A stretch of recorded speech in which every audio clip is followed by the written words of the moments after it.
he'll need to change his tone. Those of us in Bernie's base, we accept it. We know what it means. We understand the context of Bernie's anger. And when he rages, we love it. It's actually like red meat for us. It's something we enjoy.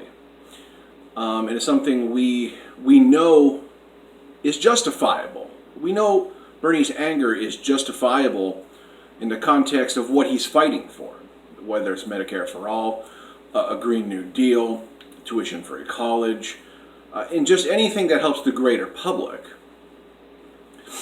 But the more I think about it, the more I know that Americans, by and large, the general public, don't really factor in context all that much. It's just a simple, one-sided reaction. Like back in June, when Bernie was on the debate stage, he was a little angry. And he was angry about the things I just talked about, that he's usually angry about. America's failing state, when it comes to America failing its people, by not implementing policies that help everybody. I know where it's coming from, we know where it's coming from. But if you don't, and there's probably a group of people out there who don't understand the context, don't care about the context, and they just see an angry, raving man up there, okay? Not factoring in context and just reacting to what he's putting out there. So, if Bernie wants to be successful, and he has to keep gaining ground, he has to keep getting new voters, he has to keep acquiring new support, he might have to tone it down. Now, he's been comfortable for the longest time, because like I said, our base of Bernie supporters, we love it. We revel in it. We love it when he gets angry. We know why he's getting angry. We openly accept it, and we have no problem with it. But when you're acquiring new people, new voters, you gotta come off a little bit more softer. Maintain the passion, maintain the compassion embedded within the message. But it can't be to anger. And I saw that in the debate last month.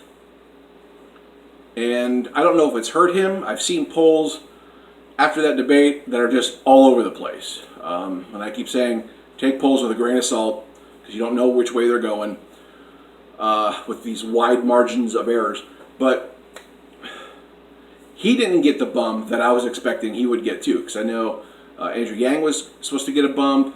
I forecasted Tulsi Gabbard to get a big bump, and Bernie, and I was hoping, I had big hopes for these people to get big bumps, and they didn't.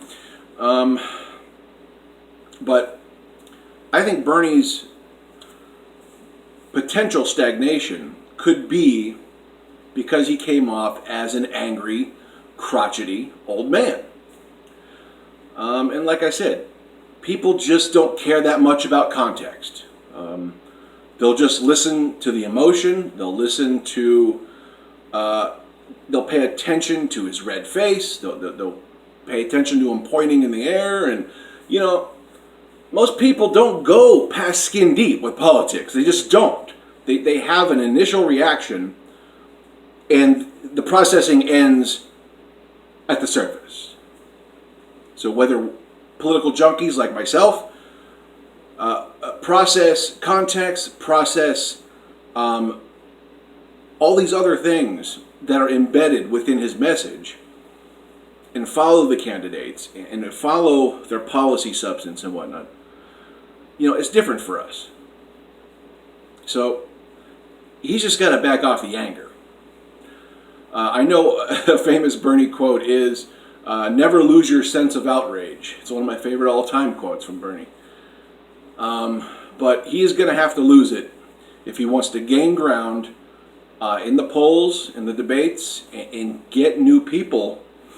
I don't think the anger that he's putting out there is going to treat him well. I think he has to be more civil. still have compassion and passion by and large, but he's got to calm down. Let me know your thoughts down in the comments. Like, share, subscribe, click the bell.